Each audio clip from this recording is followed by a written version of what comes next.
अस्सलाम वालेकुम and welcome to lecture 37 of marketing research. Data analysis हमारा टॉपिक चल रहा है और आज हम इसमें जो टेक्निक डिस्कस करेंगे वो है एनालिसिस ऑफ कोवेरिएंस या जिसे एनकोवा भी कहा जाता है। Number 12 is analysis of covariance या एनकोवा, और इसमें जो इंडिपेंडेंट वेरिएबल्स हैं वो 3 या 3 से ज़्यादा होते हैं, जिसमें से एटलीस्ट एक नॉमिनल होता है और एक जो है वो स्केल वेरिएबल होता है, जबकि जो डिपेंडेंट वेरिएबल है वो एक ही होता है जो कि स्केल वेरिएबल है। इसमें जो इंडिपेंडेंट वेरिएबल्स में नॉमिनल वेरिएबल होता है उसे हम फैक्टर कहते हैं, जबकि जो स्केल वेरिएबल है उसे कोवेरिएट कहा जाता है। तो इसकी एग्जांपल के ज़रिए इसको समझते हैं। देयर आर 78 पीपल जो मुख्तलिफ डाइट प्लान्स के ज़रिए अपना वेट लॉस करना चाहते हैं, और हमारे पास 3 तरह के डाइट प्लान्स हैं। ये इंडिपेंडेंट वेरिएबल्स हैं और जो वेट है वो डिपेंडेंट वेरिएबल है। इसी तरह से इसमें बताया गया है कि बॉडी वेट में हाइट का भी एक रिलेशन होता है, तो हाइट यहाँ पर एक कोवेरिएट है। तो 3 हमारे पास इंडिपेंडेंट वेरिएबल्स हैं, diet plan 1, 2 and 3। Dependent variable जो है वो वेट लॉस्ट है और इन केजीज, और कोवेरिएट जो है इसमें हाइट है।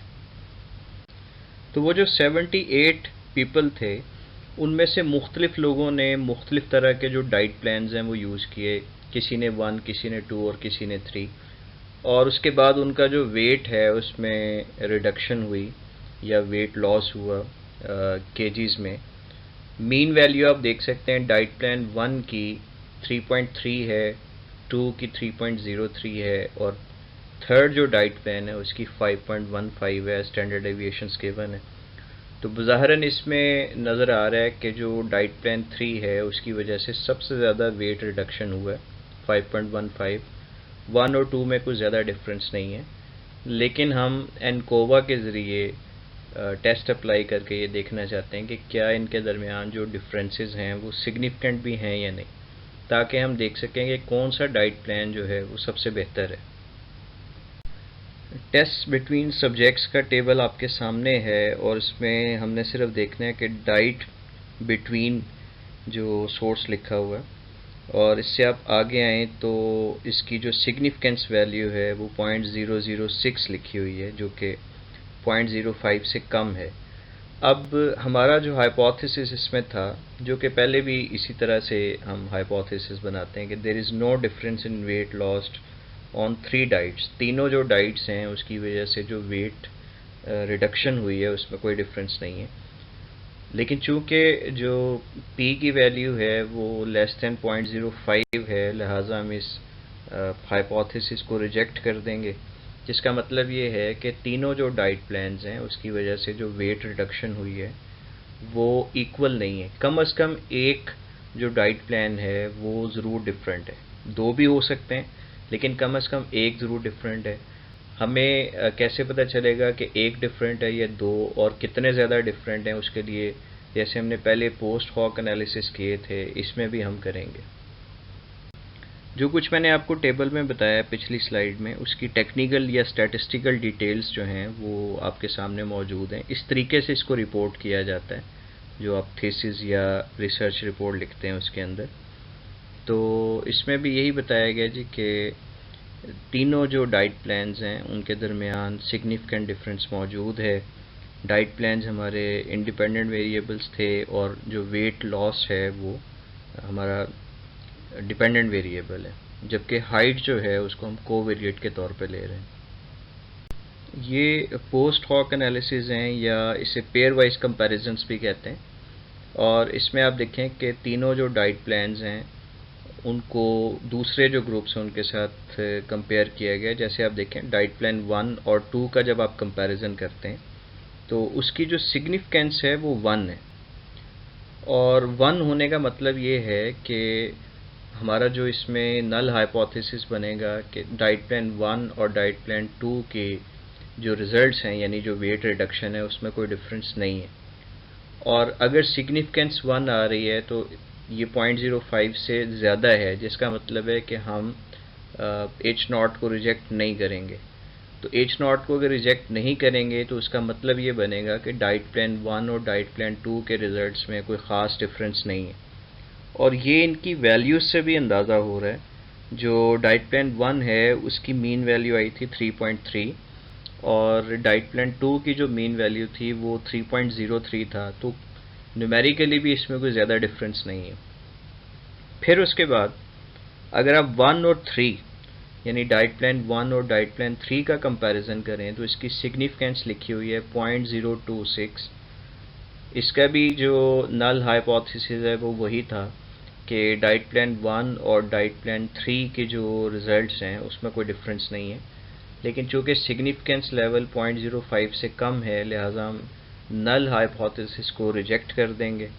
और रिजेक्शन से मुराद है कि 1 और 3 के जो रिजल्ट्स हैं उसमें सिग्निफिकेंट डिफरेंस है, और वो न्यूमेरिकल वैल्यू से भी हमें आइडिया हो रहा है कि डाइट प्लान 1 की जो वेट रिडक्शन थी वो 3.3 थी और थर्ड की 5.15 थी। तो देखने में भी अंदाज़ा हो रहा है कि काफ़ी डिफरेंस है और स्टैटिस्टिकली भी वो सिग्निफिकेंट है। फिर अब नेक्स्ट जो बॉक्स है इससे नीचे उसमें देखें तो 2 और 1 का कंपैरिजन वही है जो 1 और 2 का था। 2 और 3 का अगर आप कंपैरिजन देखें तो यहाँ पर जो सिग्निफिकेंस है वो 0.01 है, जिसका मतलब है कि लेस देन 0.05 है और एच नॉट रिजेक्ट हो जाएगा। एच नॉट से मुराद ये थी कि डाइट प्लान 2 और 3 के जो रिजल्ट्स हैं उसमें कोई डिफरेंस नहीं है। जब हम इसे रिजेक्ट करेंगे तो इसका मतलब है कि डिफरेंस है, और वो वैल्यू से भी पता चल रहा है कि डाइट प्लान 2 की जो मीन वैल्यू आई थी वो 3.03 थी, जबकि डाइट प्लान 3 की 5.15 थी। तो न्यूमेरिकली भी डिफरेंस है और वो डिफरेंस स्टैटिस्टिकली भी सिग्निफिकेंट है। लिहाजा जो रिज़ल्ट्स अब हमारे सामने आएंगे वो ये हैं कि जो तीनों ग्रुप्स हैं उनमें डिफरेंस मौजूद था, ये तो हमें अनोवा ने पहले बताया, और जो पोस्ट हॉक टेस्ट या पेयर वाइज कंपैरिजंस हैं उन्होंने ये बताया कि 1 और 3 में डिफरेंस मौजूद है, 2 और 3 में डिफरेंस है, लेकिन 1 और 2 जो डाइट प्लान्स हैं इसमें कोई ख़ास फ़र्क नहीं है। ये जो एस्टीमेट्स का एक टेबल आपके सामने मौजूद है, यहाँ पर हमने इसमें पढ़ा था इस एग्जांपल में कि हाइट एक कोवेरिएट के तौर पे आ रहा था, जिसका मतलब ये था कि हाइट की वजह से भी जो वेट रिडक्शन है उसमें कुछ ना कुछ फ़र्क ज़रूर पड़ता है। अगर हम देखना चाहें कि प्योरली जो डाइट प्लान्स हैं उसकी वजह से क्या डिफरेंस है और हम हाइट का जो फैक्टर है उसको इसमें नेगलेक्ट करना चाहें, तो एस्टीमेट का टेबल जो है वो हमें बता रहा है कि अगर हाइट को एक्सक्लूड किया जाए और उसके बाद हम डाइट प्लान के जो जो तीनों डाइट प्लान्स हैं उनके मीन वैल्यूज़ देखी जाएं तो वो बनती हैं 3.29, 3.04 और 5.12, यानी पहले से इसमें थोड़ा सा डिफरेंस आ गया। ये फाइनल वैल्यूज़ हैं डाइट प्लान्स की। तो अभी भी आप देखें कि 1 और 2 जो डाइट प्लान्स हैं उसमें कोई ख़ास फ़र्क नहीं है, जबकि जो थर्ड है वो सिग्निफिकेंटली ज़्यादा है दोनों डाइट प्लान से। तो फाइनल जो रिज़ल्ट हमारे पास आया कि अगर वेट रिडक्शन करनी है तो थर्ड डाइट प्लान जो है वो बाकी दोनों की निस्बत बहुत बेहतर है। एनकोवा को समझने के लिए एक और इंटरेस्टिंग एग्जांपल जो है वो आप देखें। एक एक्सपेरिमेंट डिज़ाइन किया गया है और इसमें जो मिडल एज्ड मैन हैं वो देखा गया है कि उनका जो ब्लड कोलेस्ट्रॉल है उसका लेवल कम करने के लिए मुख्तलिफ जो एक्सरसाइजेज हैं वो क्या रोल प्ले करती हैं। तो इसमें हमारे पास जो डिपेंडेंट वेरिएबल है वो पोस्ट इंटरवेंशन कोलेस्ट्रॉल है। पोस्ट इंटरवेंशन से मुराद ये है कि जो ब्लड कोलेस्ट्रॉल है उसको मेजर किया जाएगा जब आप एक्सरसाइजेज वगैरह अप्लाई करेंगे उसके बाद। इसी तरह से तीन तरह के इसमें हमारे पास इंडिपेंडेंट वेरिएबल्स हैं या तीन ग्रुप्स भी कह सकते हैं उन्हें। एक कंट्रोल ग्रुप है जिसे हम कोई ट्रीटमेंट नहीं दे रहे।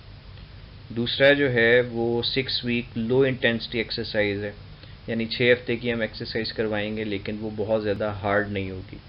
और तीसरी जो ऑप्शन या ग्रुप है उसमें 6 वीक हाई इंटेंसिटी एक्सरसाइज है।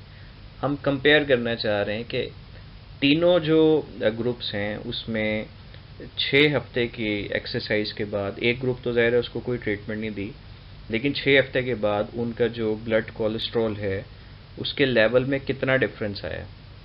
अच्छा, एक और चीज़ इसमें बताता चलूँ कि जो ब्लड कोलेस्ट्रॉल है ट्रेनिंग के बाद या इंटरवेंशन के बाद, ट्रेनिंग तो नहीं कहेंगे, एक्सरसाइज के बाद या इंटरवेंशन के बाद, वो इस चीज़ पे भी डिपेंड करता है कि एक्सरसाइज से पहले का जो कोलेस्ट्रॉल लेवल है वो कितना था, जिसे प्री इंटरवेंशन कोलेस्ट्रॉल कह सकते हैं, और ये हमारा कोवेरिएट भी है। यानी अब अगर इसको मैं समराइज़ करूँ सारी बात को, तो हमने ये देखना है कि जो मिडिल एज मैन हैं उनमें किसी ख़ास जो एक्सरसाइज है उससे पहले उनका कोलेस्ट्रॉल लेवल क्या है, और अगर हम एक्सरसाइज करवाते हैं एक ग्रुप को लाइट या लो इंटेंसिटी की एक्सरसाइज, दूसरे को हाई इंटेंसिटी की एक्सरसाइज, और तीसरे ग्रुप को हमने कोई एक्सरसाइज नहीं करवाई, तो 6 वीक्स के बाद उनका जो ब्लड कोलेस्ट्रॉल है वो क्या होगा, तो किस चीज़ का, किस एक्सरसाइज का कितना ज़्यादा फ़ायदा हुआ उन्हें। तो अगर आप डिस्क्रिप्टिव स्टैटिस्टिक्स देखें, 3 ग्रुप्स हैं हमारे पास, कंट्रोल ग्रुप है और इंटरवेंशन 1 है, इंटरवेंशन 2 है। ये तरतीब आप याद रखिएगा। कंट्रोल ग्रुप वो ग्रुप है जिसे हमने कोई ट्रीटमेंट नहीं दी, और इंटरवेंशन 1 से मुराद है जिसे हमने 6 वीक की लो इंटेंसिटी की एक्सरसाइज करवाई है, और इसी तरह इंटरवेंशन 2 से मुराद है वो ग्रुप जिसे हमने 6 वीक की हाई इंटेंसिटी की एक्सरसाइज करवाई है।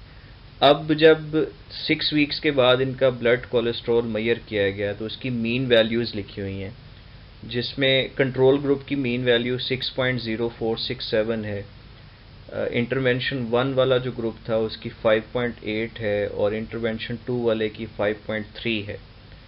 यानी अपेरेंटली ये समझ आ रही है कि जिस ग्रुप को कोई एक्सरसाइज नहीं करवाई गई उनका ब्लड कोलेस्ट्रॉल ज़्यादा है, जिन्हें लो इंटेंसिटी की एक्सरसाइज करवाई गई उनका दूसरे नंबर पे है, और जिन्हें ज़्यादा इंटेंसिटी की एक्सरसाइज करवाई गई उनका तीसरे नंबर पे है। लॉजिकल है, डिफरेंस भी इसमें सामने नज़र आ रहा है, लेकिन ये डिफरेंस सिग्निफिकेंट है या नहीं ये हमें जो स्टैटिस्टिकल टेबल्स अगली स्लाइड्स में आएंगे वो बताएंगे। हर ग्रुप में 15-15 लोगों को रखा गया था, यानी हमारा जो टोटल सैंपल साइज था वो 45 का था। 15-15 लोग हर ग्रुप में डिवाइड किए गए थे। टेस्ट बिटवीन सब्जेक्ट्स इफेक्ट्स का जो टेबल है इसमें आप ग्रुप देखें जिसको हाईलाइट किया गया। बिटवीन ग्रुप्स जो है वो सिग्निफिकेंस 0.000 आ रही है। इसका जो हाइपोथेसिस है, नल हाइपोथेसिस, वो यही था कि तीनों जो ग्रुप्स हैं उसमें ब्लड कोलेस्ट्रॉल के हवाले से कोई डिफरेंस नहीं है, लेकिन चूँकि सिग्निफिकेंस लेस देन 0.05 है, जिसका मतलब है कि हम H0 को रिजेक्ट करेंगे और डिफरेंस मौजूद है तीनों ग्रुप्स के दरमियान। अब कोई एक ग्रुप ज़रूर दूसरों से डिफरेंट है, 2 भी हो सकते हैं, ये अगेन हम पोस्ट हॉक एनालिसिस में जाके देखेंगे। अगर हम ग्रुप वाइज कंपैरिजन करें तो कंट्रोल ग्रुप को हमने इंटरवेंशन 1 के साथ जब कंपेयर किया तो इसकी सिग्निफिकेंस 0.000 आ रही है। इसी तरह कंट्रोल और इंटरवेंशन 2 की भी सिग्निफिकेंस 0.000 है, और इसी तरह से जो इंटरवेंशन 1 और इंटरवेंशन 2 इसकी भी सिग्निफिकेंस 0.000 है। तमाम केसेस में ये सेम वैल्यू है, जिसका मतलब ये है कि हमने जो इसमें हाइपोथेसिस या नल हाइपोथेसिस जिसे आप कहेंगे वो बनाए थे कि कंट्रोल ग्रुप और इंटरवेंशन 1 इन दोनों के दरमियान कोई डिफरेंस नहीं है, इसी तरह कंट्रोल ग्रुप और इंटरवेंशन 2 के दरमियान कोई डिफरेंस नहीं है, और इंटरवेंशन 1 और इंटरवेंशन 2 के दरमियान कोई डिफरेंस नहीं है। ये डिफरेंस जो है वो ब्लड कोलेस्ट्रॉल की मेजरमेंट के हवाले से, लेकिन चूँकि सिग्निफिकेंस तमाम में लेस देन 0.05 है, जिसका मतलब है कि जितने भी नल हाइपोथेसिस हैं वो रिजेक्ट हो जाएंगे, और रिजेक्शन से मुराद है कि कंट्रोल ग्रुप जो है वो इंटरवेंशन 1 से भी डिफरेंट है, कंट्रोल ग्रुप इंटरवेंशन 2 से भी डिफरेंट है, और इंटरवेंशन 1 भी इंटरवेंशन 2 से डिफरेंट है। तो जो वैल्यूज़ इनकी आई थी वो डिफरेंस अगरचे कम था, लेकिन बहरहाल वो सिग्निफिकेंट डिफरेंस बन गया।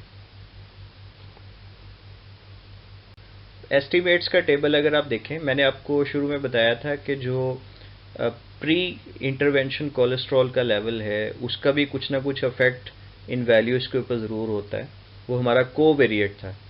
तो अगर हम उसे इसमें इग्नोर कर दें तो उसकी वजह से जो मीन वैल्यूज़ हैं तीनों ग्रुप्स की, वो थोड़ा सा उसमें डिफरेंस आएगा।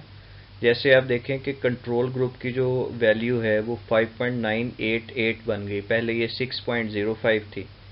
इसी तरह से इंटरवेंशन 1 यानी लो इंटेंसिटी की एक्सरसाइज, इसकी जो मीन वैल्यू है वो 5.794 है, जबकि पहले ये 5.83 थी।